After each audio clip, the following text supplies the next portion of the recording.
Welcome, everyone. Welcome to another episode of Finding Common Battlegrounds. This is the podcast that's dedicated to finding common ground on each side, on both sides of the political aisle, the left and the right.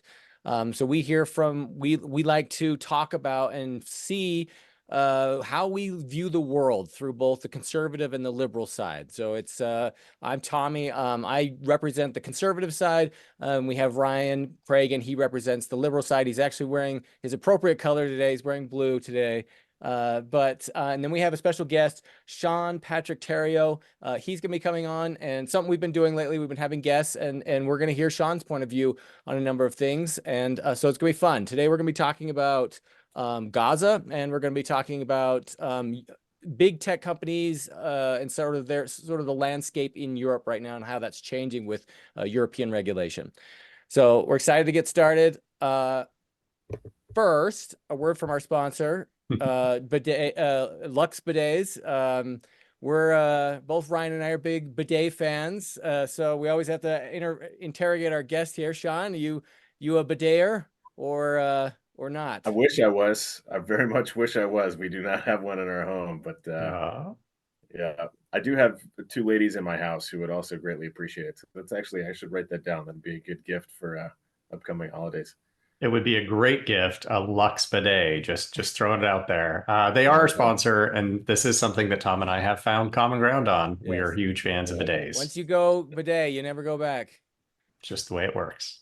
So, and it always gets a laugh out of our guests because they do not expect that to actually be our sponsor, but legitimately Lux bidet is our sponsor. So probably should have told you that in advance, but it's actually more fun asking our guests with them not knowing that question is coming. So it's kind of fun.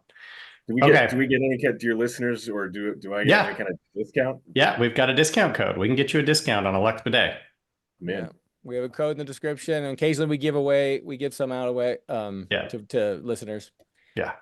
So we will certainly get that. Yeah. Tom, do you want to start us off? Yeah. So first, before we'll jump in, we'll probably talk about Gaza first, but I just want to get Sean, do you want to give us just a brief introduction about yourself? Just like a 60-second take on who you are and what you do. Sure. So I'm born and raised in Chicago, North Shore, Chicago, where like Home Alone and Risky Business were filmed. It's where I grew up. Ended up going to the Bay Area, Santa Clara University in 98. So I was there for the end of the tech boom. Started a business with a handful of buddies in 99 because we figured if all the rest of these guys could do it, why can't we? So spent most of my career as an entrepreneur, also working for a handful of very large infrastructure, data center, hosting, network, security companies. Ended up going out on my own in 2011, putting out my own shingle, doing a lot of consulting in the industry, and really focused on working with buyers, sellers, and investors in the data center marketplace and data center industry. Over the last 4 or 5 years of my life, I've been really focused on trying to provide infrastructure services for conservatives who were getting deplatformed and getting kicked off online.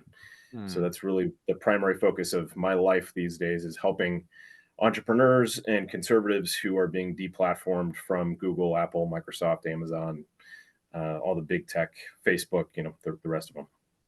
Did you do anything with like some of the big kind of things that made the news, like Parler, Rumble, things like that, where I think they were trying at some point to one of the companies that I helped get started a handful of years ago, we became the hosting platform for Truth Social when they first launched, Project Veritas, a handful of other very large conservative content providers that were getting kicked off of Microsoft and Google and GoDaddy and other hosting platforms, simply because they had a narrative that those companies were told they did not want existing online.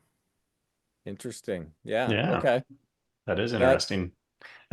Sorry, I'm kind of tech geeky too. Do you provide services similar to Cloudflare? Is it Cloudflare as well, or is it just the hosting? No, so it's just where the servers live and the physical facility itself, as well as the network and related services on top of that. There are a handful of Cloudflare alternatives, let's say. Really, our focus is working. I mean, I don't know if you have video on this, but if you can see from the Gadsden flag behind me, I'm a big proponent of freedom and liberty. And when companies are starting to enforce their values and violating the First Amendment, Second Amendment, and related amendments, I think that there's a problem with that, and that people should have the ability to exist online and have an opinion online, even if it's not a popular opinion. I will fight for people's ability to speak freely. Okay. Free speech, absolutist. Yeah. Which Tom and I talk about that a lot, which is kind of nice. We're not quite absolutists, but we're close. We're pretty close. All right. So Tom, do you want to start with your article, or should we start with the other article? No, yeah, let's jump into Gaza, and then we'll finish on tech. Okay. But yeah, so this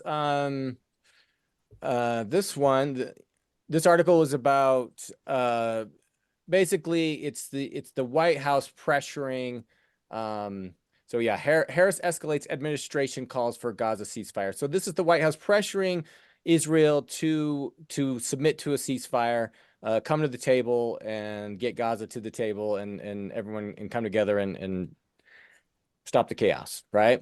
And it was really, I don't know if I have, it's not like maybe this particular thing, like them asking for it. I'm more just sort of like I want to talk about like getting everyone's take on where we're at in the process and what should be done. Because I was thinking about it today. I'm like, I don't like what's the right answer here with Israel, right? Like, what should they be doing? They're getting condemned on both sides, not doing enough or going to overreach and going too far. And, they're almost in a no-win situation. And I want to know what should they be doing, right? And I want to see if we could find common ground there. Interesting. Does anyone have a take? I've got a take, but I just want to throw it out there. Yeah, this could get awkward very quickly. But before we go down to that, I do want a little clarification, because you said, what should Israel be doing? And that's a different question than what should the US be doing? So which one of those do you actually want us to talk? I mean, we could talk about both, right? But I do kind of want a little clarification, because clearly we've got Vice President Kamala Harris saying, hey, Israel, it's time for a ceasefire, right? So she's calling for a ceasefire, not necessarily an end to all hostilities, but a ceasefire for 6 weeks, prisoners exchange, get some aid in. And of course, just over the last week, we dropped aid, which is not very effective. It's not very efficient, but we dropped some aid. I think it was more political theater than anything, but we tried. So that's what the US is doing, but that's not really your question, or is it more Israel? Right. It is more Israel. Because basically this is what the Biden administration's take is, right? They want to they want the ceasefire, right? And I'm saying, what should Israel be doing? Is the U.S. right? And it should, or at least the administration, right? Is what they're asking for? Is that the right course, or are they, or are they off, right? And Israel should just keep going, keep doing what they're doing. Yeah. You know what, John, do you want to take a stab at this first? I don't. That's fair.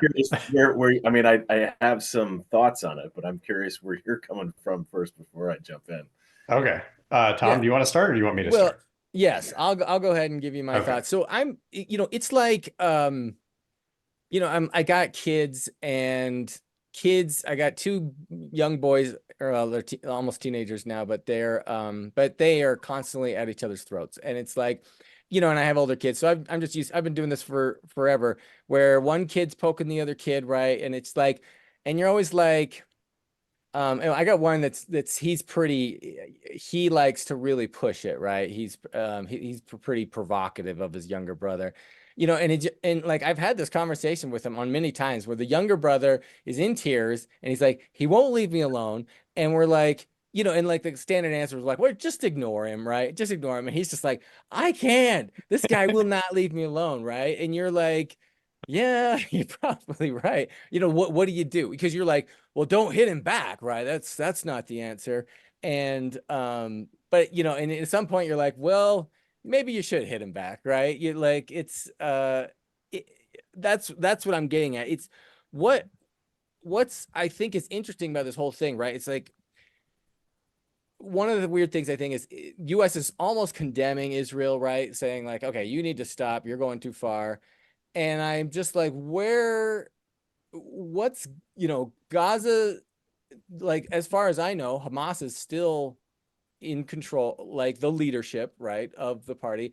And they do not, as far as I know, do not recognize Israel's right to exist, right? And it's like trying to contain someone or trying to tell someone to sit still who's like, no, I'm gonna stab you again here in a minute, right? And they're like, okay, and it's like, okay, well, everyone just sit there and be calm. And you're like, no, this guy's not gonna sit there and be calm. He's gonna stab me again. And you're like, no, everyone just kind of violence isn't the answer, Israel, right? And he's like, I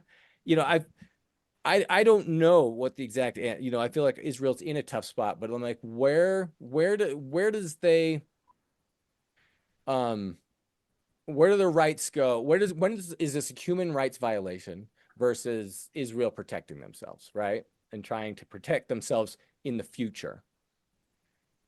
So, Tommy, I think your analogy of two kids, I've got kids as well, so I totally feel you there. You're looking, I think your take on this right now is looking at things very face value when there's a huge backstory behind this entire thing. In terms of this would be, the example and the corollary for me is like if I am as a father who's supposed to be the intermediary, let's just say the US, right? Right. I'm funneling funds and weapons to one of my kids, and I'm also funneling funds and weapons to my other kid. And then I'm stepping in saying, you guys shouldn't be fighting with each other. You really should stop killing each other with these weapons that I've given you and that I've either through proxies or directly given you the weaponry or the money to buy the weapons, which you knew you were going to buy the weapons from, right? So in that circumstance, as an outsider, I would look at that family and be like, Dad, you have no say in this whatsoever, A, and B, stop giving your kids the money and the weapons if you don't want them to fight. Now, I know, Israel has been a pretty common purchaser of arms from the U.S., but you're saying Gaza's also received arms from the U.S. or 100%. other parties? If you, Netanyahu, I don't know if you've looked into Netanyahu and what he has specifically, overtly, unapologetically said about Hamas and the Palestinians, but he has been funding Hamas to the tunes of hundreds of millions of dollars a year. Netanyahu has been funding Hamas. Like, you can look all that stuff up online. That's not even being censored. You can look up that data online. Through the form of aid, like, and even if it's a guy's like aid or something. Right. I mean, okay. You're going to call it aid when we know that, terrorist organizations or organizations that are put in a position like Palestine are going to find ways to leverage either the resources or the capital itself to perpetuate their own existence. Right? And so and defend themselves. And what you're suggesting is that Netanyahu is doing this as like kind of a power play, creating a rival or someone that he can now, that keeps him in power in order to quell this threat. There's massive riots going on currently in Israel. I don't know if you've looked into this. Yeah, I saw people some outside of Netanyahu's offices and his house right now. Literally tens of thousands of people who are aware of this and are fed up, and they want him removed of the situation because they know that he was a part of this whole situation. And so you're saying, well, in some ways, you're saying this is inevitable. Correct. I mean, it is a problem that was created by and instigated by the United States. So for us to even participate and say, oh, we need to have a ceasefire now, people need to stop killing each other, it's ridiculous. It's hypocritical. It's ridiculous. They shouldn't even be funding these people to begin with. Like, okay, kids, I need you to sit there and be quiet. I'm just going to set these tasers here in front of you, but like, I want you to play nice and don't. So I do want to just step in a little bit. I get, and I'm not disagreeing with like the funding, right? Like that's all true. That's fine. I'm not disagreeing with that. But it's not like they have the same size tasers, right? I mean, Israel has the most powerful military in the entire Middle East. And they're basically fighting an imprisoned population that has ragtag military arms that they're kind of welding themselves and kind of purchasing and putting together everywhere. So it's not like an even One-sided. battle. Yeah, it's like a David Goliath type thing, right? Which I don't know if that metaphor really should be given here. That's an No, awkward it's not. metaphor here. It's a Let's big not do brother, that. little brother. How about big Yeah, it's brother, more little big brother? brother, little brother type thing, right? Right. But there's a Yeah. piece to this, though, Ryan. There's an important piece to this. It's like the little brother, though, has the eldest brother's back, though, right? Or has the eldest brother has the little brother's back because You mean they've got Iran? Iran Yeah. and they've got Syria and they have other well-funded populations and countries and leadership in the Middle East that are backing them in the process. Sure. So it's not like the little brother's all on his own trying to scrap him all by himself, right? He's got some backing of some very powerful, very wealthy people. Has some backing. So I think where I would say that I do think it's time for a ceasefire. I'm certainly not condoning what Hamas did. So I just want to be clear about that. When they attacked in October, that was horrific. It's now pretty clear that there was sexual violence in addition to the murder that took place. And, over 1,000 Israelis were killed. Terrible. I'm condemning that. That's wrong. That's not okay. 30,000 Gazans have been killed in response. We're now at like at least a 15-1, if not a 30-1 ratio. And many of the people who have been killed in Gaza are women and children. Okay. So this is where, I hate to turn lives into just math, right? I do teach statistics, but that's not really a good justification. But in my mind, 15-1, 30-1, right? 1% of the population of Gaza has been killed at this point. 1%. I kind of get the idea that the goal of at least Netanyahu, not all of Israel, but Netanyahu, is just to wipe out all of Gaza. I think that's what he's trying to do. What should they have done, Ryan? That's what he flat out said. He's Yeah. unapologetically said we are trying to exterminate the population. Well, Hamas, but in effect, the population. Yeah. So he says Hamas, but he wants to wipe everybody out. Everybody in. They say if you're a Palestinian and you've stayed in Palestine, you are accepting the Hamas leadership and you are part and parcel of the problem and the people that need to be eliminated. Okay. Isn't that genocide? Yes. So, but like what? That's not okay. Genocide's not a good thing, right? Can we find common ground that genocide is a bad thing? Yes. Here's the weird thing, right? Is you got Egypt on this other side, right? On the southern border of Gaza, and they're currently building a wall right now. Like they're basically reinforcing and their wall against just to keep and contain Gaza Palestinians. And like they've never been a friend to the Palestinians. They've never wanted them to cross the line and have been pretty. So I know they've got some allies, but Egypt's not one of them. And I keep thinking like, where does this go? Like, what's the solution? And I don't even know. And my other question is like, what would have been an appropriate response? Like if Israel had retaliated and killed 1,000 people and be like, okay, tit for tat, and then left, and then Gaza would have been like, okay, let's wait a year and then we'll do it again, right? Right. Which I get. That probably is what would have happened. But right now we're observing genocide, right? Like, let's just be clear about what's happening. We are observing a genocide. That's a problem. I am not comfortable with that. Correct. And I would say, well, what about the genocide that's currently happening in Africa? The genocide that was happening in Yemen? The genocide that's happening to the Uyghurs in China? Mm-hmm. There are so many genocides that are literally happening right now that don't get anywhere near the media attention, where we have not 30,000 people, but 300,000 people or more being murdered right now. That gets zero media attention. Because none. Why? Why doesn't it get? That's a great question, Tommy. Why?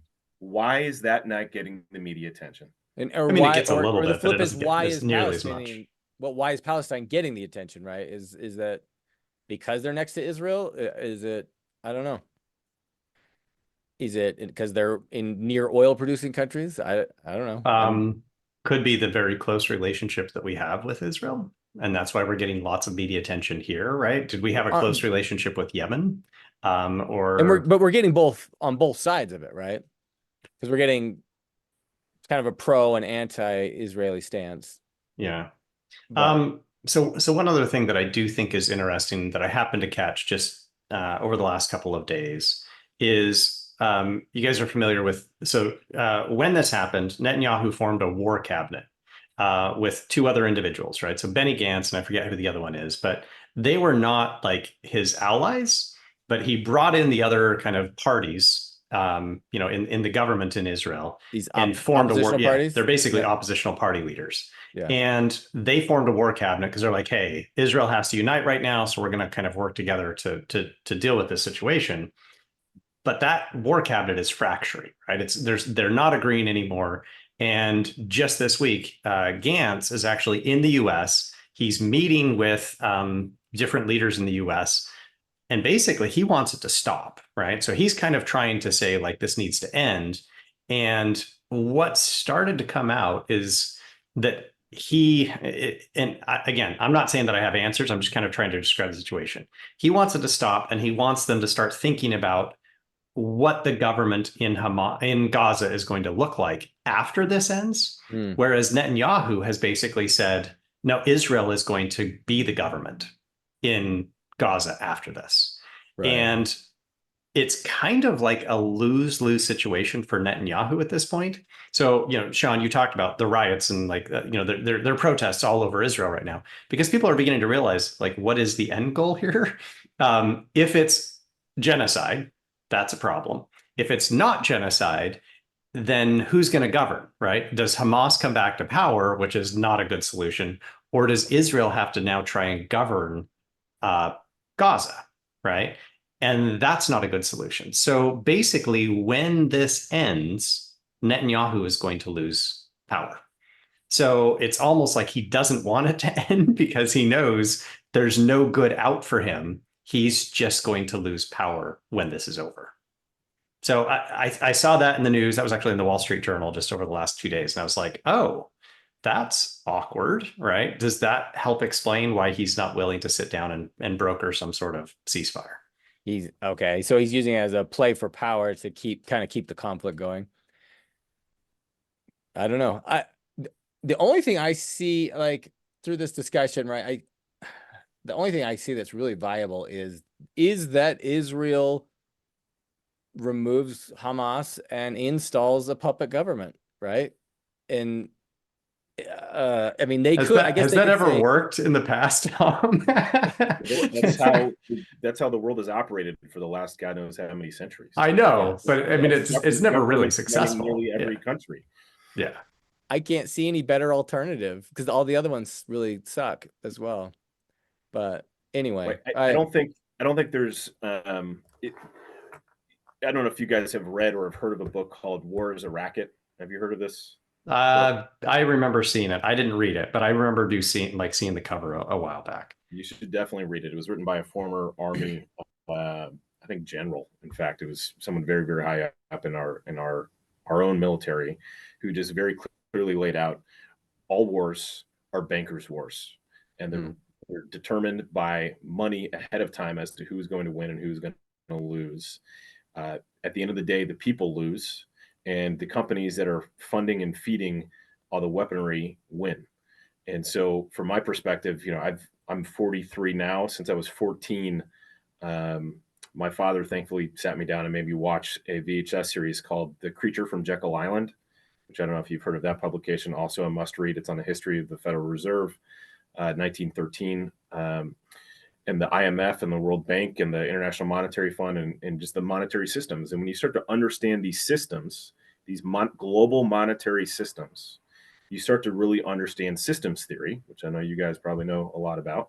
And you start to understand systems and realize power politics and realize that wars like this, there's a Hegelian dialectic at play right now. There's an end game that they want. And from my perspective, seeing what's going on, it is pushing towards a World War III scenario. It is pushing towards everyone needing to take sides and having mass pandemonium and mass chaos.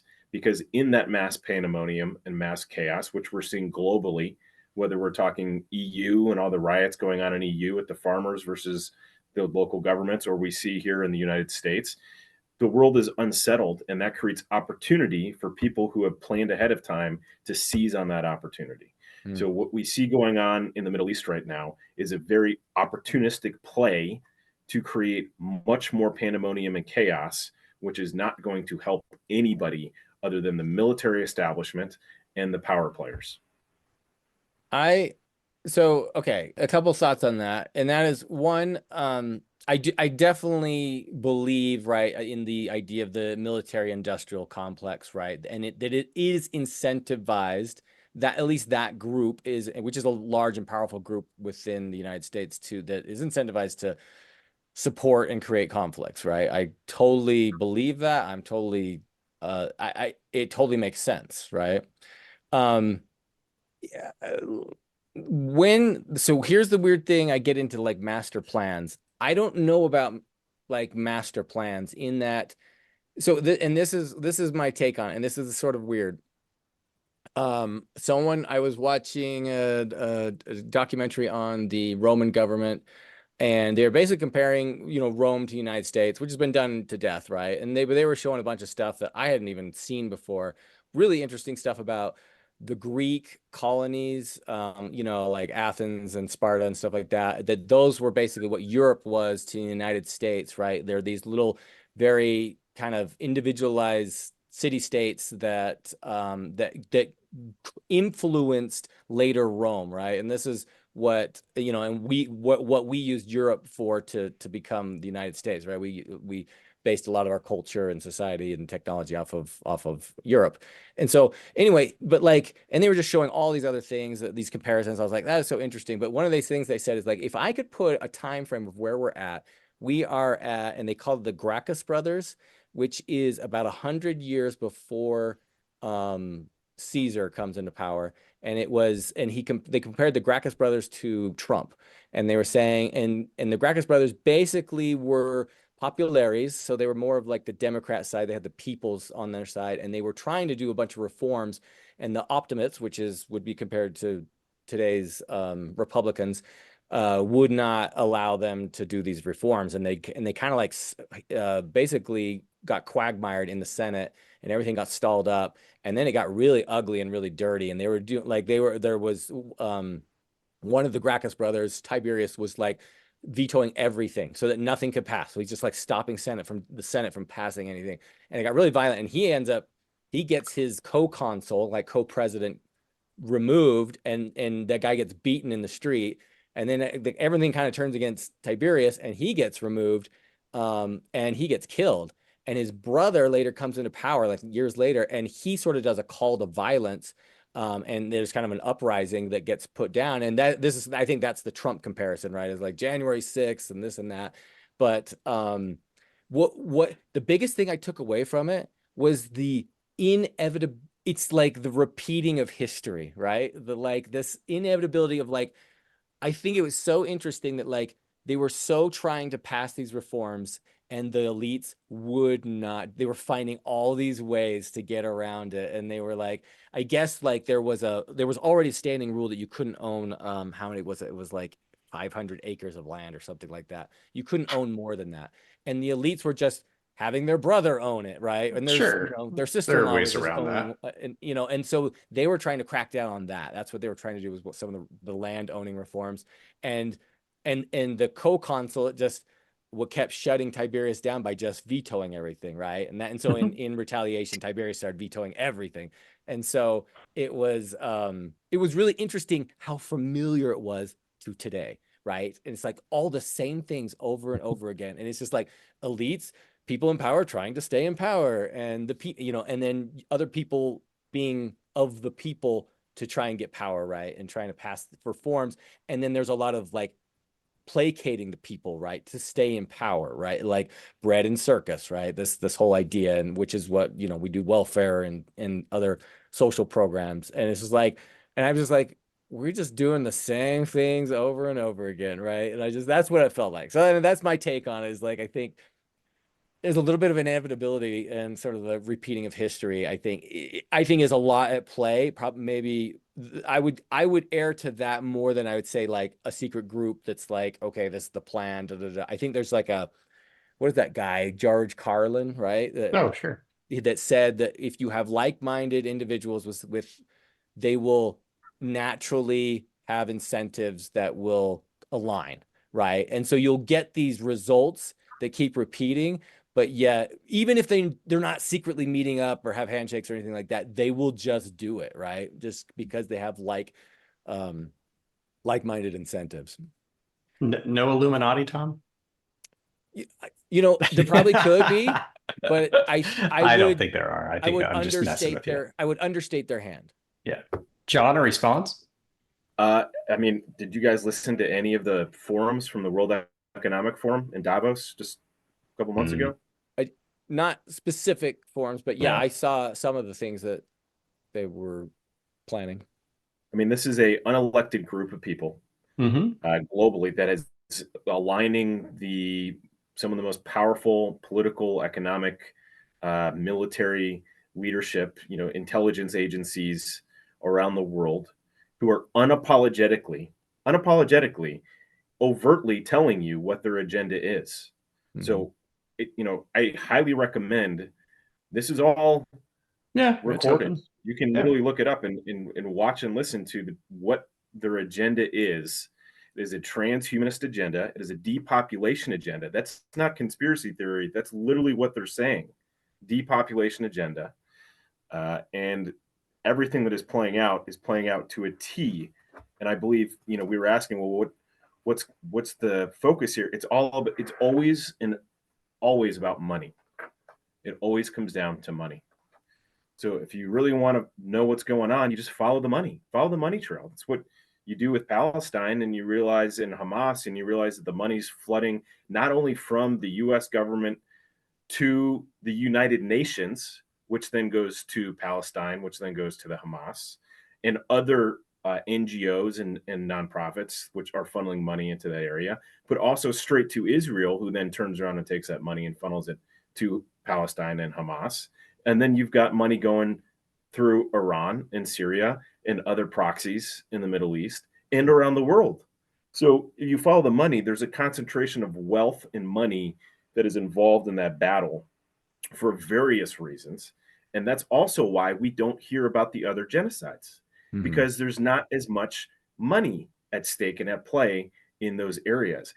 Or there's so much money at stake and at play that they don't want any attention involved, because if there was, it would jeopardize the amount of money that's at play for the people who tend to gain the most. So it always comes down to money. You have to follow the money. Look at who has the power and control and influence, and then what is the ethos of those people. So when you look at the people who are overtly telling you that they're trying to depopulate the planet, that there's too many mouth eaters on the planet, you start to really understand why certain things are happening the way that they're happening. And that's not conspiracy theory. That's literally a group of the most wealthy and elite people meeting on a regular basis, openly having these conversations, saying this is what needs to happen and this is how we need to make it happen. I do not I don't disagree. I'm glad you pulled it back to Israel and Hamas, but I don't disagree that a larger conflict could erupt in the Middle East, and it's very possible, actually. And but to focus just on the Hamas and Palestinian conflict, does anyone disagree with me that the best solution is Israel setting up a puppet state, even though we know it won't go well? Like genocide versus letting Hamas just go back to playing to what they were doing before, which will probably be attacking Israel. So someone offer me an alternative that's better. There is no better solution. I have one. I have the best solution, but are we ready for it? Tom, I don't know if I told you this before, but I know I've mentioned this to at least a couple of other people. It will never happen, right? It will never happen. What? But here's my proposed solution for solving the situation in Israel, both in the Palestinian situation, basically. Let's call it that. I'm all ears. We offer to every Palestinian, okay, $1 million to move to whichever country on the planet they want. So you're saying like ungather, like return back to the four corners of the earth. Right. Now, I get that there would be people who are like, oh, you're destroying a culture. And like, I get that problematic. Fine. But we offer them $1 million, right? Like, we'll cover travel expenses when you land in the country, right? You get $1 million.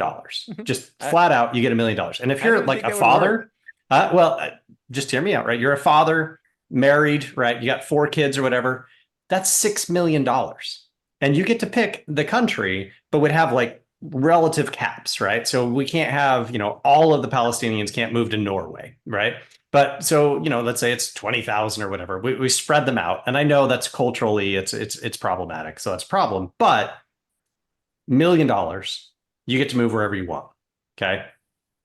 Basically, we're not killing anybody, right? No one dies as a result of this, but we clear out the Palestinians. And I'm not saying like this is morally a good thing, that like, I get that this is super complicated, and no, I don't think it would ever happen, but no one dies, right? Like, the solution is no one dies, and then they stop fighting, right? Like, Palestinians are gone. Israel gets the Gaza Strip, right? It solves that problem. We just, and this is actually referred to as population transfer. So I'm not saying it's necessarily a good thing. I'm saying no one dies. We solve the conflict. They would probably do it for $300 each. Sean shaking his head. It's like, there's not a chance. I mean, you guys need to, I hate to say this because I'm a guest on your program, but you guys need to do some more homework on what's going on out there. This war, this fight is not, this is two groups of people who ideologically believe that this is their homeland. This is why I said they would never do it. Right. There's not any amount of money that you can give these people that they'd be like, oh, sure, maybe a handful, right? Right. But there are people who would literally rather have their head chopped off than to leave where they are and acknowledge, that they've given up, right? 100%. They're just going to leave their homeland. Yeah, I agree. I did say it was never going to happen. I just said this is my best alternative solution. Your pacifist option. But Ryan, this is like me saying we just need space aliens. If space aliens could just come down and they were super peaceful and they just snapped their finger and then everyone just had peace and love and harmony, like that would solve the problem. Like for me, when I hear you say that, Ryan, this is what I'm thinking. I'm like, this is so far outlandish. It's not even remotely realistic. It's science fiction. But our options are genocide or not quite genocide, right? Like, I mean, this is basically, we don't have good options. There are no real good options here, right? Like, no one is coming in saying, I have the solution where nobody dies and everybody's happy, right? Like, I think that's what Tom's asking is, what is the least worst solution here? And he's basically siding with puppet government that's controlled by Israel. I can't say that that's the worst solution. I don't know if it's the least worst solution, but there's not a good solution to this. Right. Maybe we can just find common ground that there's not a good solution. Yes. Right. Well, that's what I was trying to. I was trying to find common ground. That yes, can we agree that that's the least worst solution? But probably there's no good solution to this. All right, let's move on to the next one. This is why Sean's on anyway. Let's let him go off on big tech because that's where we're headed. It's going to be fun. All right, Ryan, you want to talk about it? Introduce it? Sure. So,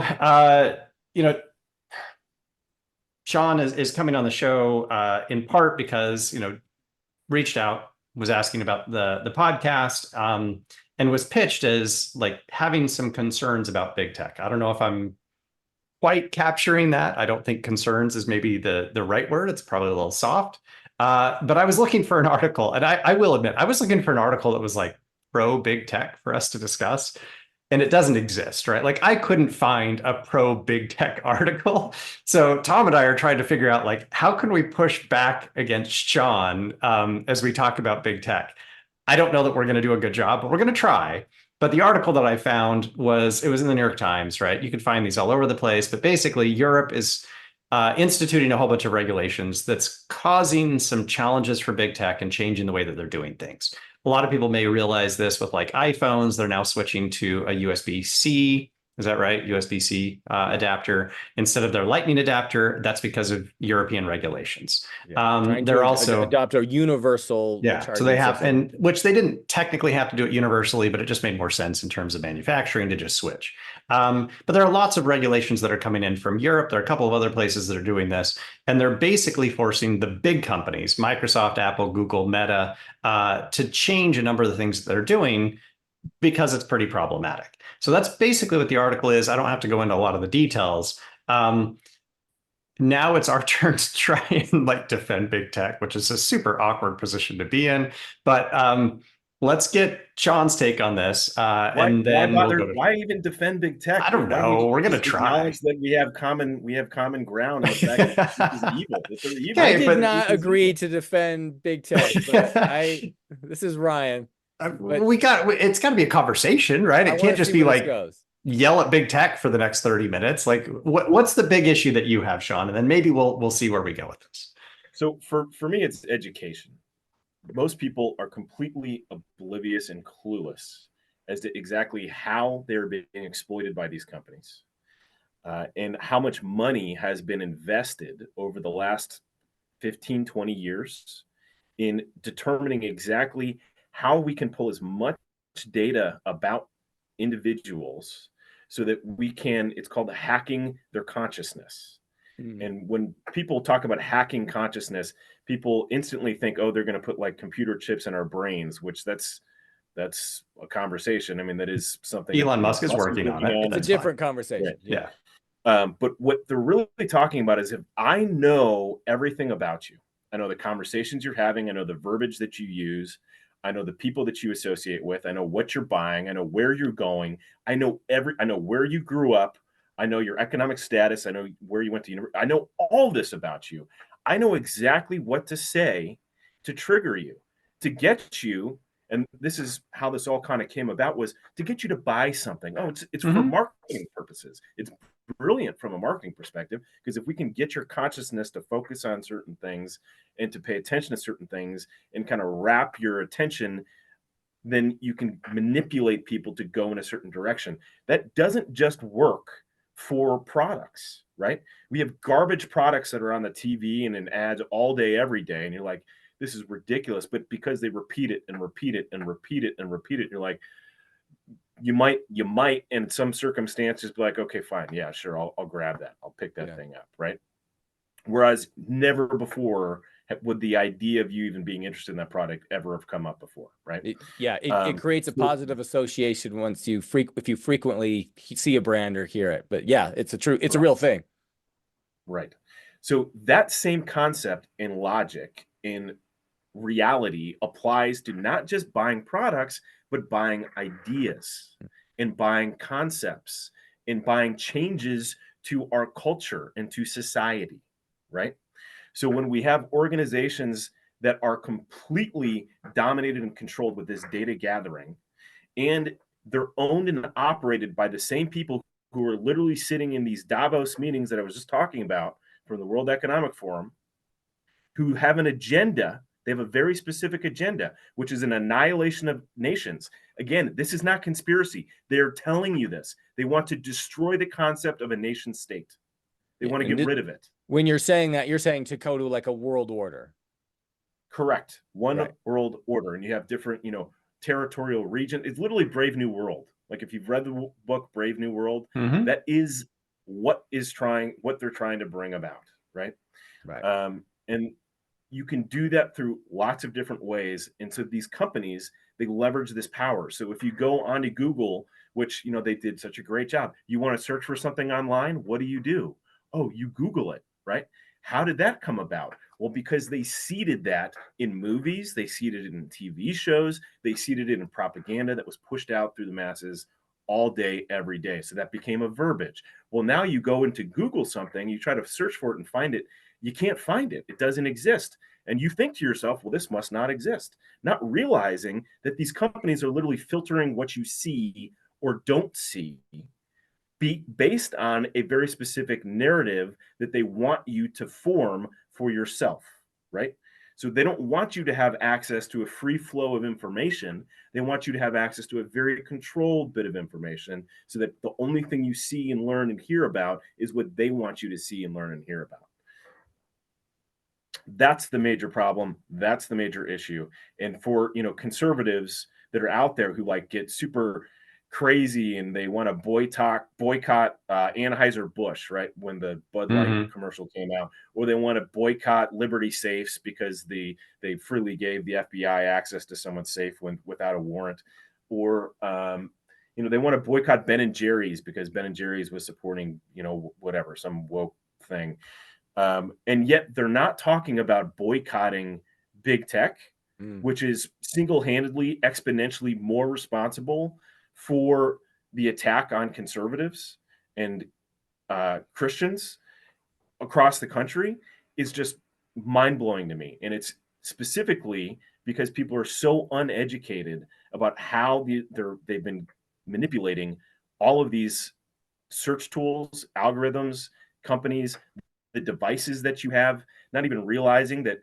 I'm sure you guys, have you ever had a conversation about something and then saw an ad for it like within 24, 48 hours when you were online? I block all ads. But yeah, good. 100%. I just block all ads. So yeah. I ask people on a regular basis, and everyone raises, yep. And you're someone like you, Ryan, who's blocking all ads. Everyone's like, oh yeah, I see that all the time. So we acknowledge now that we've given these devices that we carry around with us the ability to listen to everything that is going on around us. So for me, that's a problem. I'm not okay with that. But most people are oblivious to it. And they're like, oh, that's strange. That's really strange that I was talking about buying a home, and then I didn't search for anything, but I was talking about it. And then an hour later, I saw an ad for a real estate company. That's really strange. They don't put it together that the phone is listening to them, to everything that they're saying and doing. It's not strange. It's convenient. It's really convenient. Right. That's not a bug. That's a feature. That is a feature. Right. Okay. What's that movie? What's the movie where they have to blast off into space? And there's like the little robot who's on Earth, and man, I'm blanking on it. The cartoon? The Pixar one. Yes, it's a Wall-E. Wall-E. Yeah. Wall-E. That's right. Wall-E. So that's where we're headed as a species. Where the people are inept. Unless we start waking up and realizing what's actually happening and the powers that are at play. Yeah. That is directly where we're headed because of the convenience, right? Because it's so convenient. We don't want to do hard things. We don't want to learn hard things. Everything's become so simple, so convenient that we haven't learned how to do the hard things anymore. And that's for me, that's a problem. I have a bunch of thoughts. Tom, do you want to start or? Yeah, I'll start and then. Okay. So, I agree with everything you're saying, Sean. I agree. This is interesting, right? Because it's like I have an uncle who is really into like the government, conspiracies, right? He'll talk about these things a lot. And the interesting thing is his recourse is he literally lives like off grid in Wyoming and probably has a bunker and, a bunch of food and stuff like that. But it's honestly, the reality is it is hard for him to, what's be the off word? grid. Well, no, to like integrate with the society, right? And like, and be with us, right? And like be normal with us. And so it's interesting. And so like, this is the funny thing is I totally, the information and data collecting on me is, I hate it. And it's like, here's my only recourse. Beside me, living off grid and in a bunker, I was like, okay, I'm going to hedge and I'm going to go with one ecosystem. And I chose Google. So I have Android phone, I have Nest thermostats, I have Nest security system. Yeah, security system. I put it in one ecosystem and I don't give it to Apple and I don't give it to Amazon or Microsoft. And and it was like, well, I know Google's probably doing something with it, but it's like, um, but like at least it's in one place, not everywhere. But but the funny thing is like our last podcast, I was talking about the Gemini debacle, right? With all the wokeness and like all the weird stuff, right? And that was like, man, that freaked me out, right? Like I was like, man, they've just, I already knew there was probably some manipulation in the search engines, right? And when was it January 6th stories or something like that we had a guest on before a couple of years ago, and he was saying that, Josh, and he was saying that those stories were being suppressed in the search results, right? And um and I don't disbelieve that. I think that totally could have happened and was happening. But like, but man, with Gemini, I felt like Google showed their true colors, right? It was just like, we have severe bias, and it just kind of happened to, you guys really noticed it. We got to hide it a little more so you don't notice it as much. And it's kind of alarming, right? And there's all these things, right? Because you were saying hacking, Consciousness hacking. and I think and even like against, like you were saying, Christians and conservatives, but it's even just like when I think of consciousness hacking, I think it goes even beyond learning algorithms for like our addictiveness and our behavior and our scrolling behavior, and just like what can hook a human on something, right? And social media, I think that's even a part of it. It's like, how do you hook, line, and sink a person to get them addicted?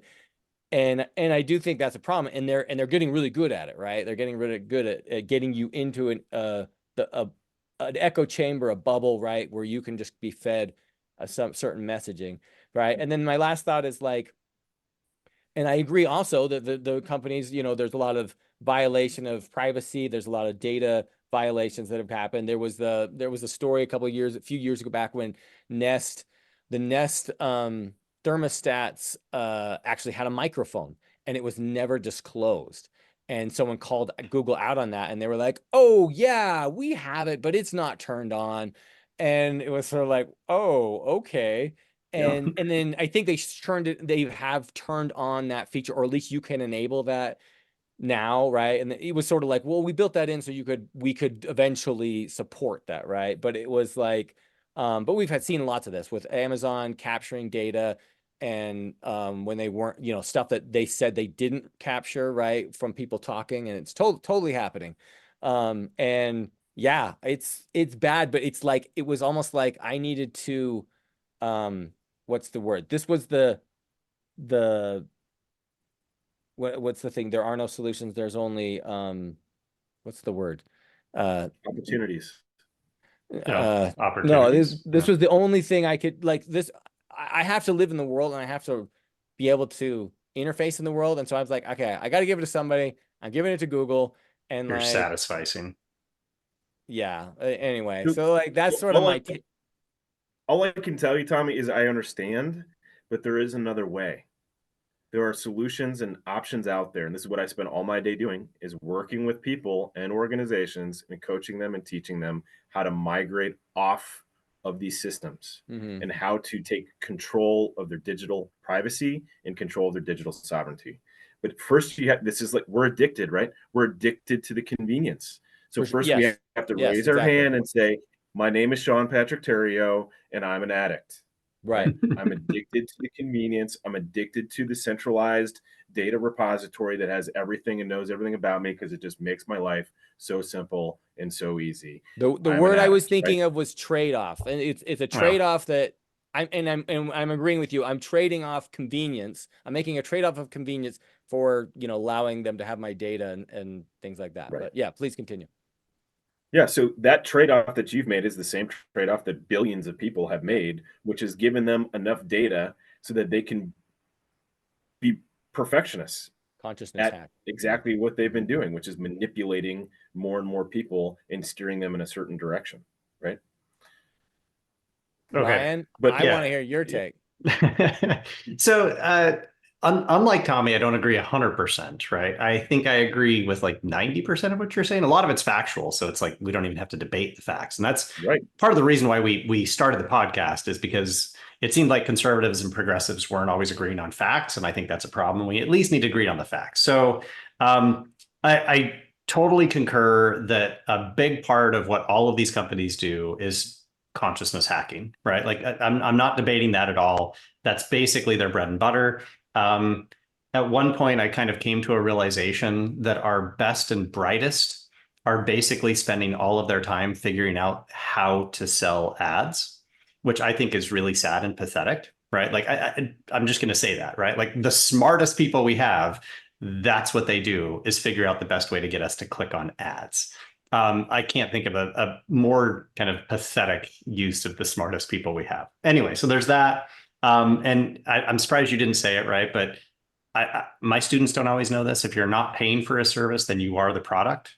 I think that's just useful for people to be aware of. So I think we agree on all of that. Now we get into the stuff that I'm like, okay, but it gets a little bit more complicated. So my first one, and I'm hoping this will start a conversation. I've got like 4 points that I think we could just kind of wrestle with. So the first one is they are private corporations, which means they are not entirely subject to the same restrictions when it comes to the First Amendment as schools, government, right? All sorts of other things. So Google is a private corporation. It's publicly traded, but it's a private corporation. So they get to do what they want with their search algorithm. Right now, I get that there are Europeans, like the European government is stepping in and saying, oh, it's a little bit more complicated, right? You can't disfavor your competition when it comes to selling things. But at the end of the day, they are a private corporation. And that's true for Facebook. And that's true for Amazon. If they want to. They're private corporations, right? So, Sean, what's your response to that? Because at the end of the day, they are private corporations. They can do this. I love that you think that they're private corporations. Explain. So any organization that is in the business that these companies are in, whether you're Microsoft, AT&T, Verizon, Google, Amazon, right? You have the reach that you have the influence that you have. You become what's known as a national security interest, right? Sure. So you don't get to be the size of these businesses with access to the number of people that you have access to without the government having its hooks in you. And I know this personally and directly through the involvement that I've had working in DC and working with a handful of these different agencies, right? I have learned how the sausage is made in these businesses, Microsoft especially. So Microsoft has back doors that our intelligence agencies have access to and have had access to from almost day one. If you remember the big antitrust lawsuit against Microsoft way back in the day, I think it was in the 80s. I was super 90s, Netscape. It was against the browser, right? So there were meetings had between Bill Gates and Microsoft executives and our government. And they said, look, we can sweep all this under the rug. We can get you billion-dollar government contracts. You just need to make sure that you do this for us, right? And because it's closed sourced software, there's no auditability for anyone to come in and see and say how exactly this is happening, right?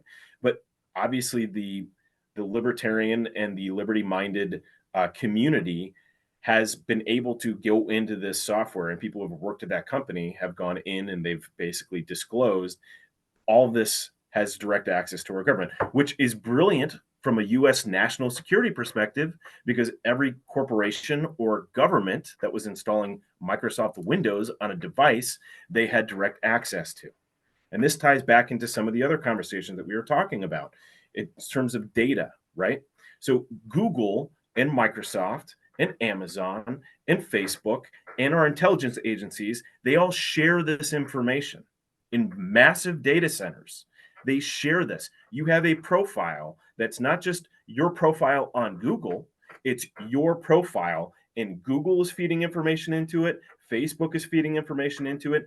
Our own government is feeding information into it so that they have all of this information about you, your social security number, your economic status, what you paid in taxes or didn't pay in taxes the year before, where you're working, everything. This is, you're saying like the NSA data centers have this and these private corporations are feeding it into them. Is that what you're saying? Correct. And the rationale, again, from a national security perspective, is we can't compete globally with the likes of China, communist China, that has this access into their own companies and their own population, or with other big nation state companies like Russia or you name it, right? because they have that kind of access. We need to have that kind of access. And if you look at it, just read through Ryan, I encourage you, and you too, Tommy, read the Patriot Act. Just read it. Oh, just go ahead and read it, and throw up after you've read it once you realize what you've just read, right? I read it when it came out in 2001. I was 21. I was a senior in college. It was right after 9/11, and I was going ballistic trying to explain to people what the Patriot Act just provided. And no one would listen. They were like, probably like, we're going to war. We need to do pages this. long. Like, fight the terrorists, right? It was insanity. So this is my response to your take on, oh, well, they're a private company. They can do what they want. Sure, they're a private company, right? And let's just say I'm the DNC, or I'm the White House, or I'm the CIA, NSA, and I say, or FBI, and I say, hey, Google, we need you to do this. Okay? We need you to do this. And if you do this for us, we'll make sure that we continue to take care of you in these other areas and continue to get you these contracts over here. Or they simply say, you have to do this. You don't have a choice. You have to. If you want us to renew, your corporate status and standing, you have to do this. And by the way, you already signed a contract with us that said that you would do this. In order for you to earn the business, you said that you would provide this information to us. Interesting. I'm not sure I fully buy all of that, but I will tell you, I run Linux. I'm a Linux only guy. I'm all about just kind of controlling stuff, and I'm all about open source. So, Tommy, are you on Linux? Are you on no, Linux, Tommy? No. Ryan, you got to get it. Ryan, this is where you and I are completely aligned. We need to get I know we it. actually, and it's weird, right? That like we agree on this part, but I'm not necessarily on all the other stuff.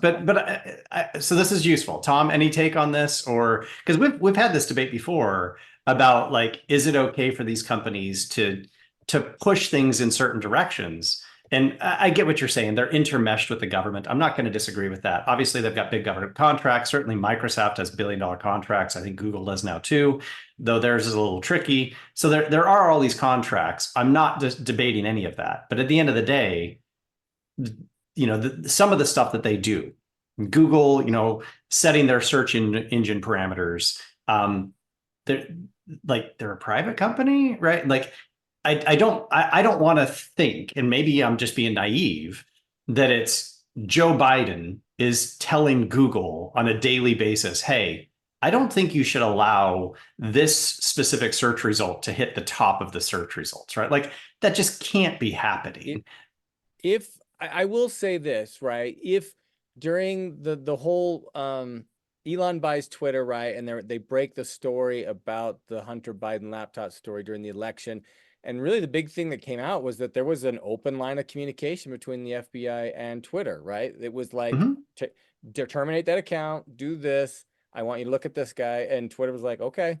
And I mean, so I can't see any reason not to believe that can't be happening anywhere else.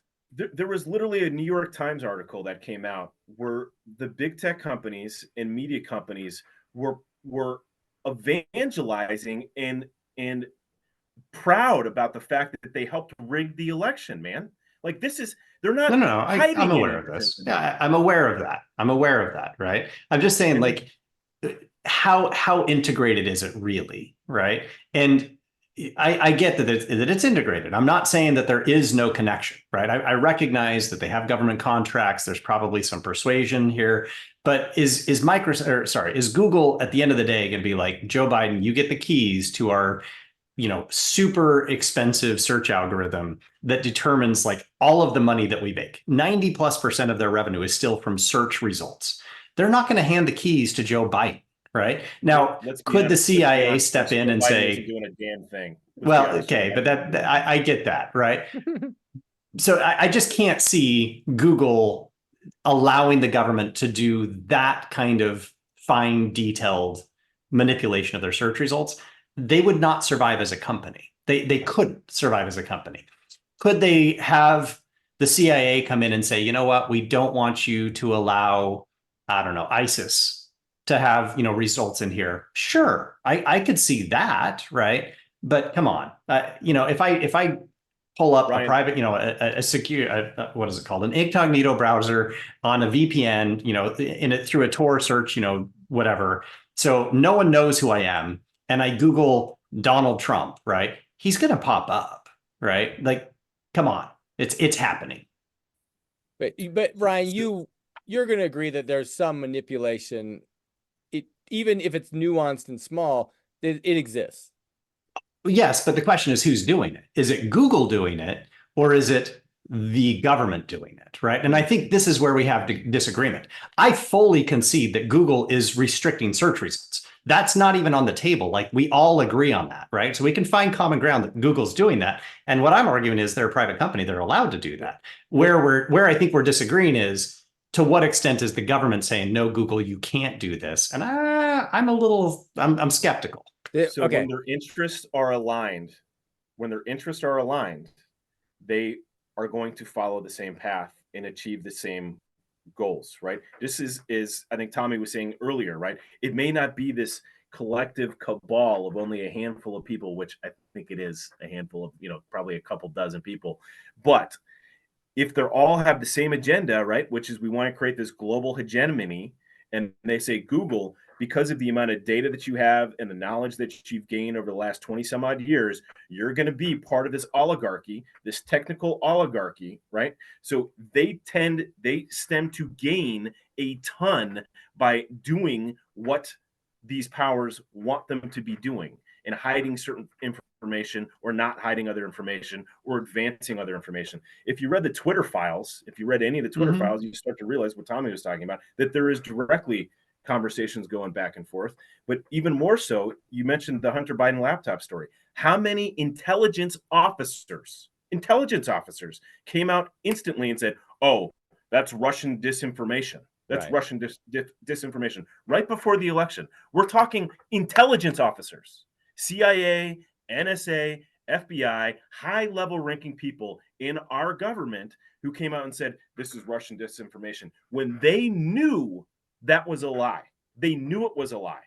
And yet they still came out and said that. So for you to have the naivete to think that there isn't a political agenda that is running some of these organizations and companies, I'm sorry, man. For you to think that we're all living in this, this is what I hated about college, my college statistics classes, actually, to be honest with you, is because they said, well, if we lived in a vacuum, then these things would play out the way that they would play out. But we don't live in a vacuum. We do not live in a vacuum. These power structures exist and they have influence. The money has the influence.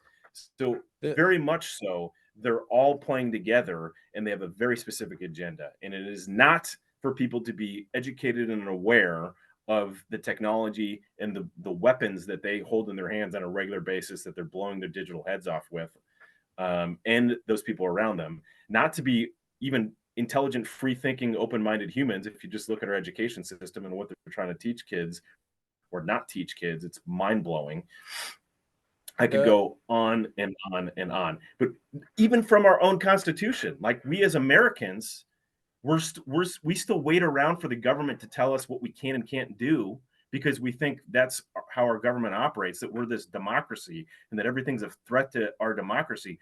We're not even a democracy. How many Americans even know that we're a constitutional republic and that a constitutional republic is very different than a democracy? Why is that the case? Well, because if you start searching what type of government is the United States of America, they're going to say the United States of America is a form of democracy. It's not a form of democracy. And if you look at the founders and what our founders said about our country, they would say that if we ever became a democracy or started leaning towards democracy, it would be the end of our country. You were not taught that. I agree. Tom, you had some thoughts. I've got more questions, but go ahead, Tom. So here's my it's kind of funny because I think I sit right in the middle of you guys in that I agree with a lot of what you're saying, Sean. Like I'm going to bring up the point I kind of brought up before was I was watching some article news thing and they were saying that someone was saying, okay, someone was saying we were going to get to a certain date. I can't remember if it was the nominating convention or something like that, but their theory was that then Biden will be removed and that probably Gavin Newsom would become the new nominee for the Democratic Party. And they were saying just because, and they were saying just like because he's going to have a better chance. But the point, one of the things they were saying was that, but the Biden camp won't be okay with that, and they're going to fight that, right? And there's going to be some infighting. And so like I totally agree that like I do think there's an open channel of communication between all these tech companies, and we've seen it. We've seen that this is happening regularly, and it's well documented. And but I think it's just not as organized as we think it is, in that there are just like factions of power that are opposed and have different agendas, and I don't think it's nearly as organized. But I do think there is a like-minded, a like-mindedness that does create an overarching agenda, right? That this does happen. Manipulation is happening, but just to Ryan's point, there's going to be pushback, right, from the company. They're like, hey, we can't do it this far. We gotta make money or whatever, right? And everyone's got their agendas, and it all kind of intersects, and then we do get a result, and there is manipulation, but everyone's trying to, everyone has a certain agenda that they're following. Anyway, Brian, I would agree with you. Within any mafia, you've got power struggle and you've got power, power wars. And when we have as much money involved as we have now, and we have people who really think there's nothing much more than what's on this planet, and that money buys you influence and fame and happiness, then you're going to do whatever you think you need to do in order to get the money so that you can live what you think is a better life. Right. Yeah. That's interesting. Okay, so continuing down this path, right? It might actually build on my first point, which is like, okay, they are private corporations. I get that that's complicated. That's contested. We'll say that's contested right now. What if you are a Facebook or a Google, okay, and you have decided that you want to minimize misinformation, okay? So stuff that is like demonstrably false. Now, I'm not saying there is no place for that on the internet, right? I've happened like I have intentionally searched out 4chan and 8chan a few times, right? Because I'm just like, oh, what's going on over there? I want to get the real news. Yeah, like, well, I want to get the conspiracies, really. But there are places for people to say things. Like, that's the beauty of the internet. I love that the internet exists, right? But if I'm a mega corporation, like a Google or a Facebook, and I'm worried about potential consequences from misinformation, do they have an obligation to restrict what people see if it could potentially harm them? That is a great question. And I think that someone like Facebook, if they're going to try to play police when it comes to misinformation, right? Mm-hmm. They should then be very much on top of the fact that their platform has been used as a hub for human trafficking for sure. a very, very, very long time. An exchange of pedophilia and all sorts of, like there's all sorts of stuff going on. Like I totally will concede all of that. That's all true. Okay. So for any one of these corporations, they literally play an economic game. And this is Monsanto.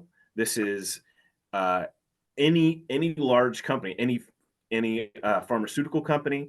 They say, okay, the risk tolerance that we have with this is X, and our liability if we continue to go down this path is X, right?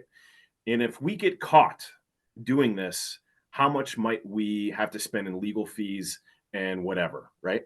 And if the money that they make, let's just look at Wall Street, how many, horrific things that Wall Street has done, basically fleecing the American public by lying to them and pushing, crap garbage into their hands after they made their money off of it. Nothing is illegal. It's just it's a risk to benefit spectrum, right? Right. When you have enough money. Yeah. So I'm saying, my point is this, Ryan, what you're asking is a very valid question as to what degree should these platforms be held accountable and responsible for misinformation. Unfortunately, I do not believe that we have accountability in this process at all with these platforms, and that they have been given carte blanche to do whatever the hell they want to do and say whatever the hell they want to say, right? even when it's illegal, they still have been getting away with it. And this is where I have to question and wonder, why is it that some platforms are instantly taken down and deemed as conspiracy theory, hateful content, like Parler was when they got deplatformed like the day after January 6th for instigating the riots, and yet someone like Facebook, who is, I can't say most people knew about this, but people who are geeks have known that this type of behavior was happening on this platform and that they were facilitating it and allowing it. And Elon Musk has even said when he went into Twitter that he basically was walking into a crime scene with what he found was being facilitated on Twitter. I don't know that he's improved it that much, but I get it. I get what you're saying, right? I get what you're saying. Yeah.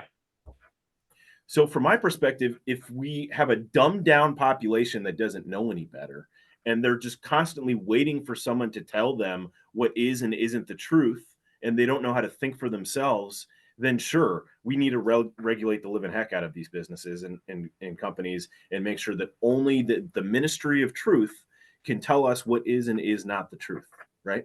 Versus having an informed, educated population that can form their own opinion and has some degree of discernment to be able to say, this is BS and this is bogus and this isn't, right? So something like the, not the fact checkers, but the community comment section on Twitter, right? I think is pretty interesting what's playing out on that, right?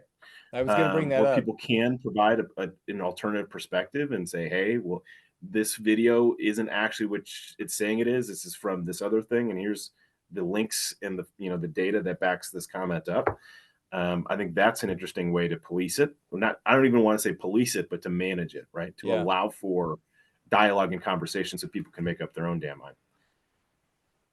It's adding information instead of taking away information, right? Instead of which I think is the right approach.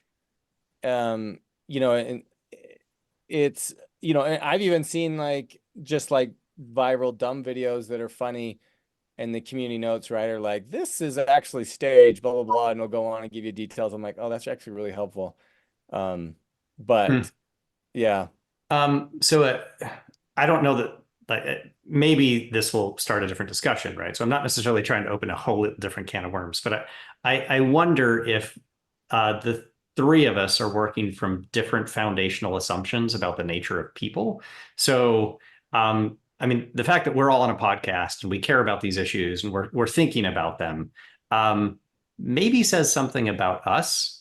And the fact that we do like to sift through information and we are thinkers and we want to engage. It's going to sound awful, right? And I don't mean this to be heavily insulting and maybe I'm about to get canceled. I don't think most people want to think to the level that you're suggesting they need to think, Sean. And basically what I'm saying is not that they're dumb, right? They're lazy. Right. They just don't want to think about it, right? And what you're saying is give them more information, they'll make better decisions. The empirical research, right, out of psychology suggests that's not actually how we make decisions.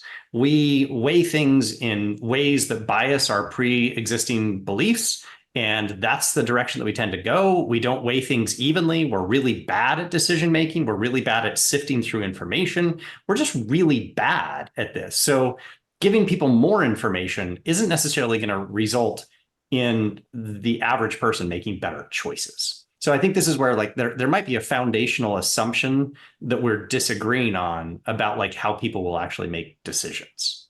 I don't know if that makes sense, but maybe I'm not being clear. It totally does.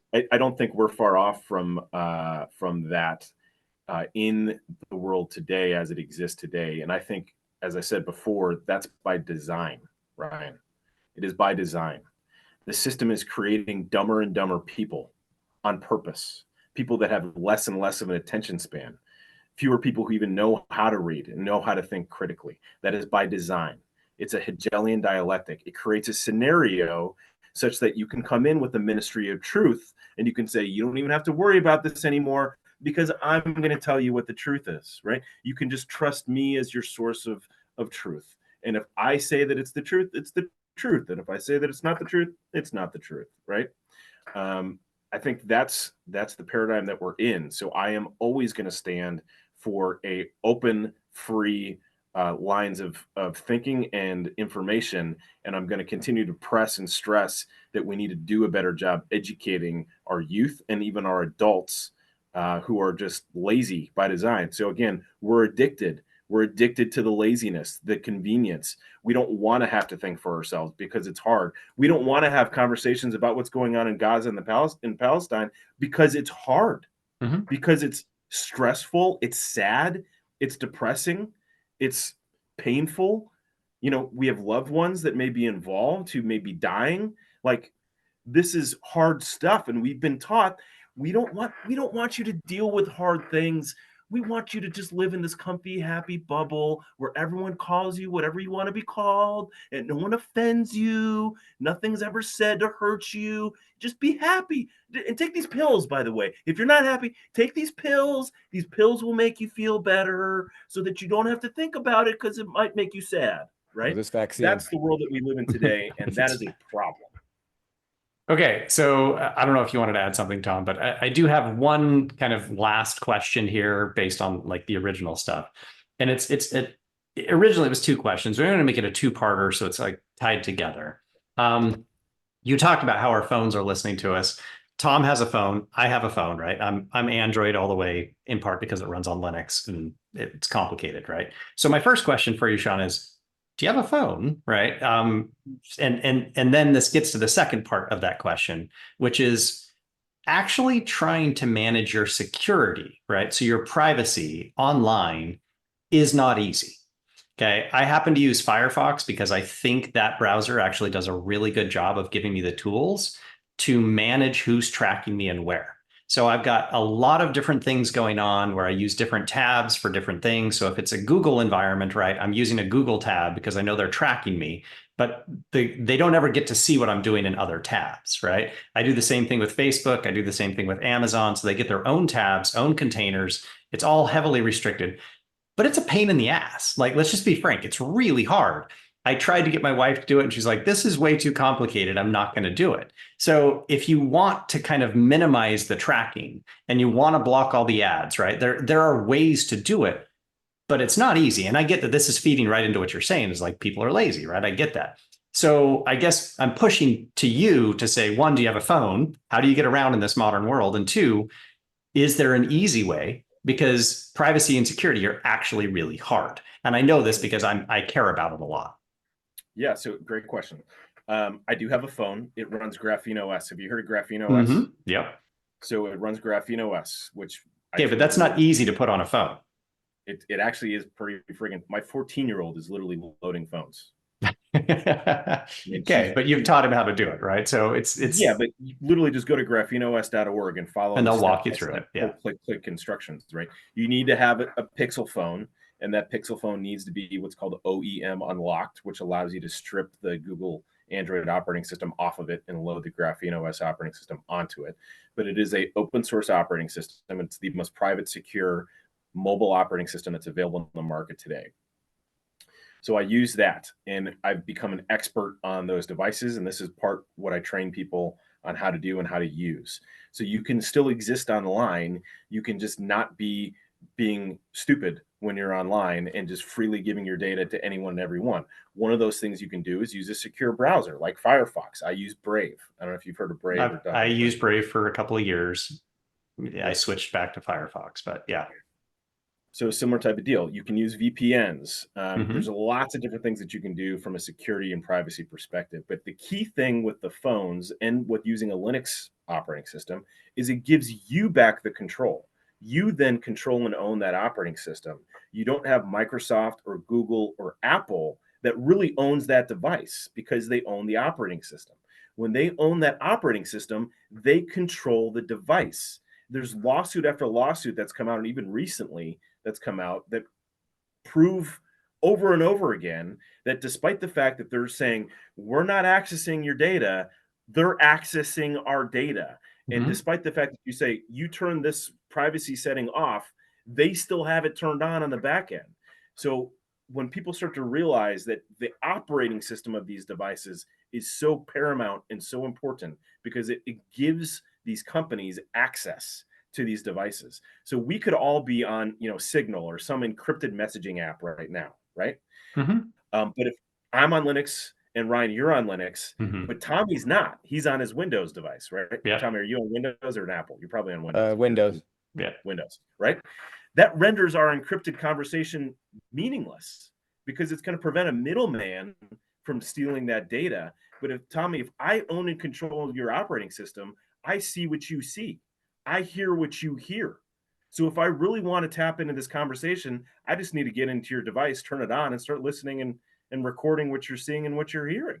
It's no different than people who have encrypted email services and they send, private emails to someone with a Gmail account, right? That whole conversation is now stored with Google.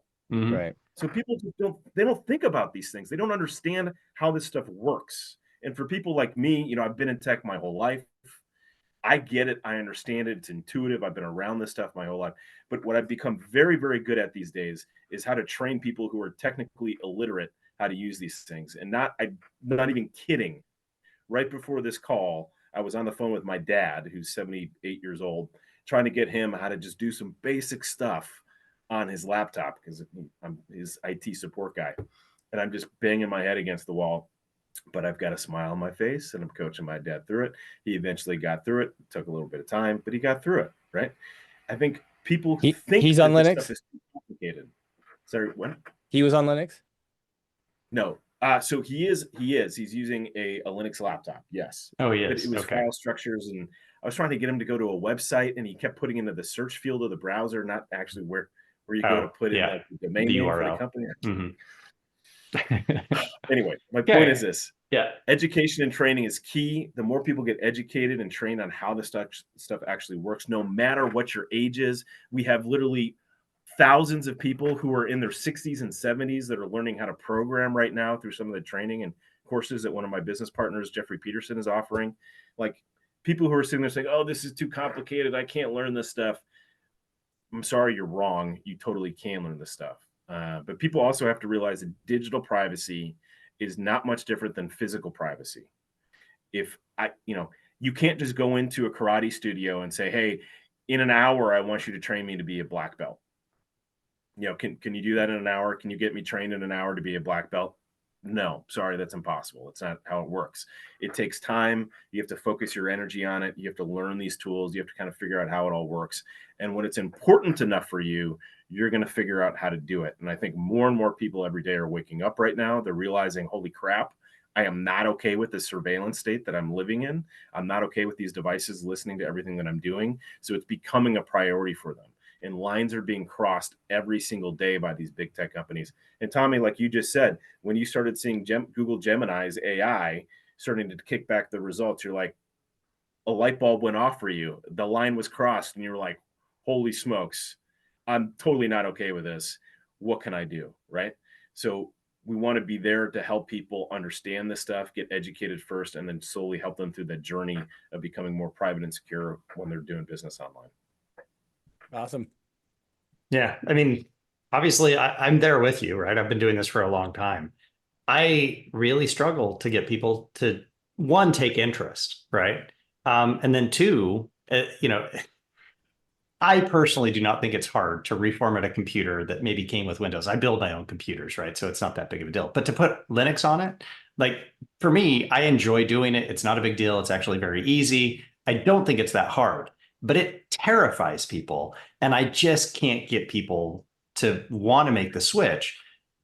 And the part that really gets me today, right? I mean, it's almost like we're agreeing, but I'm trying to get it like, this is actually really hard.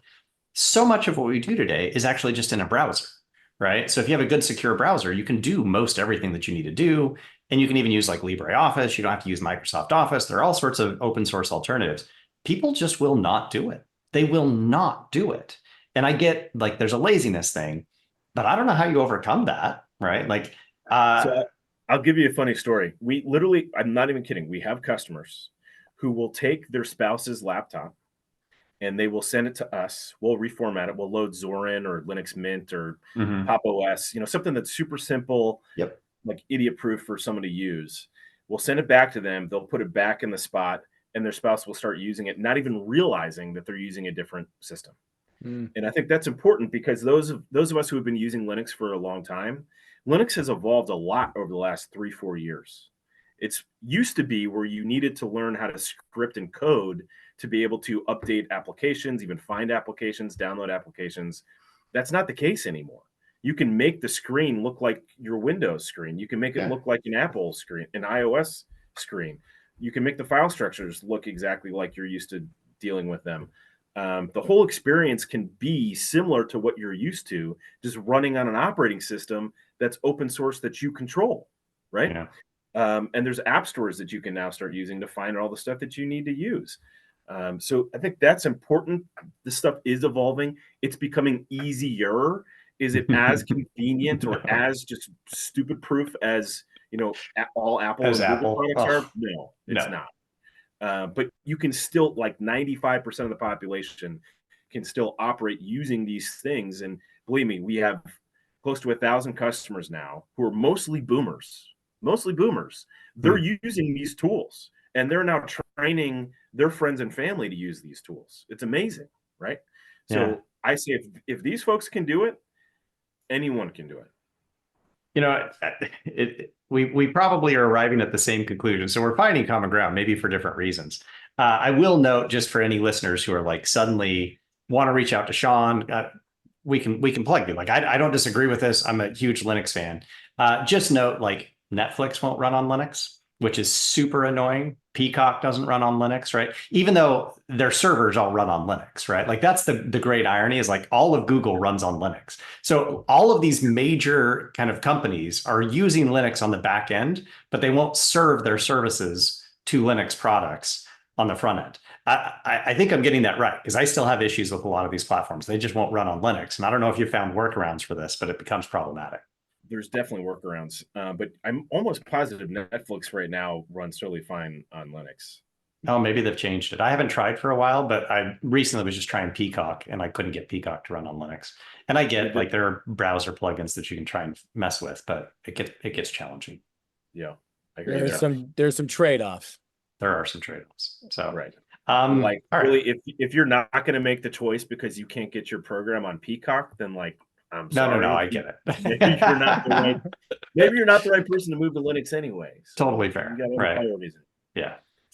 Okay. Anything you want to add, Tom? I know we just got a little wonky and Linux geeky there at the end, but no, it was great. It made me think about all of it. Tom, are you I going to want you convert to to commit. Linux? I want you to commit that you're going to get off of Google and you're going to get off of Windows. I would commit. I think I could commit to getting off of Windows, but Google, I'm not. I'm deep in the matrix. Get it in there, Tom. It's in there. Start with the laptop. And then you'll go. It'll be the gateway drug for you to everything else. That's fun. I used to jailbreak my phone, and it was an Android, and I used to jailbreak it and I can't even remember what we called it. We used to put on there. It was just an alternative. Yeah. It probably got you out of the Google operating. Yeah. Google, I'd flash a different OS on there. I can't remember what it was called, but it wasn't Grapheno, but it was like that. So I used to be into that for a while, but not anymore. But anyway, that was awesome. Great discussion. Sean, I'm guessing you have a link that we can throw it in the description to get more information. Yeah, of course. Mark37.com, MARK37.com. Cool. Ryan, you'll probably appreciate it. Part of the reason why we called it that is because the 3 looks like an E in LeetSpeak, and the 7 is a T in LeetSpeak. So MARKET spells market. It also comes from scripture, but if you look up Mark 37, it'll start to make some sense. Cool. All right. Awesome. Thanks, everyone. We'll talk to you later. And thank you guys. Appreciate it. That was fun. Tom, look, we don't always agree when it comes to politics. But if there's one thing that we do agree on, it's that there's only one way to clean up after going to the bathroom, and that's with a Lux bidet. Listen, I've been using bidets forever, all right? And Lux is the best, all right? So, I mean, I've got like the little squatty potty thing and the bidet. It's like a whole experience. It's probably one of the highlights of the entire day. But like, it gets me clean and it gets me ready to talk politics in a civilized manner. Yeah, no, I agree with you on that. every time that I use a toilet, it doesn't have a bidet when I go to a friend's house, I just don't use their toilet, first of all. But that's about as uncivilized as it gets. So civil conversations demand civil hygiene practices. That's why everyone should get a bidet. And just to be clear, right, we want to make it clear, listeners can get their own Lux Bidet with 10% off by ordering at luxbidet.com and using our promo code FCBG10, Finding Common Battlegrounds 10. And the last thing that we want to say, Lux is supporting this podcast, but they don't support one side or the other. They support civil conversations and clean butts.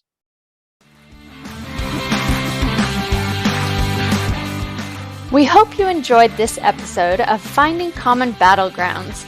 The music is by Ben Sound. The views expressed in this podcast are those of the participants and not those of their employers. For more information or more episodes, you can find us at findingcommonbattlegrounds.com.